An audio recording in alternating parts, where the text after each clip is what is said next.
Fréquence ESJ. Après Orpea, c'est au tour du groupe Korian d'être rattrapé par le scandale des EHPAD. Un autre poids lourd du secteur pointé du doigt pour ses négligences, ses violences constatées ainsi que le manque de soins et de nourriture. Vous y revenez ce matin dans votre édito Audrey. Alors que de plus en plus de personnes âgées sont en quête de soins et d'accompagnement, elles sont aussi victimes de ces groupes qui privilégient l'économie à l'humain. Nos aînés qui arrivent à cette période où l'on devrait prendre soin d'eux et leur réserver de la douceur, ils ne sont que des victimes.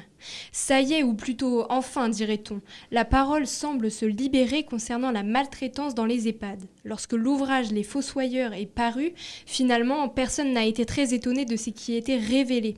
Et les principales concernées, nos aînés, ne sont pas les seuls touchés par cette prévalence de l'économie sur l'humain. Il y a aussi les soignants, ceux qui restent et qui se taisent, ceux qui partent pour dénoncer mais qui ont participé. L'image de leur profession se dégrade et ils ne sont pourtant pas tous à mettre dans le même panier.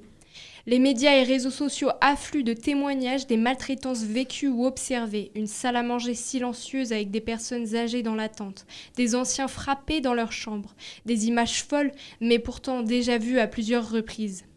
Aujourd'hui, des dizaines de familles portent plainte, se précipitent pour sortir leurs parents de ces résidences. La colère les envahit, au moins pour ceux qui s'y intéressent. Le rôle est à l'État d'agir. Depuis la canicule de 2003, les dépenses en direction du grand âge ont sans cesse progressé. Mais qu'en est-il aujourd'hui ? Les citoyens vivent plus longtemps et conséquemment le nombre d'anciens augmente. Les besoins se font de plus en plus importants. Les signaux de détresse ne sont pas perçus. Les soignants ont multiplié les manifestations. Certes, la solution sera longue à se dessiner, mais penser à l'humain semble plus que jamais une priorité.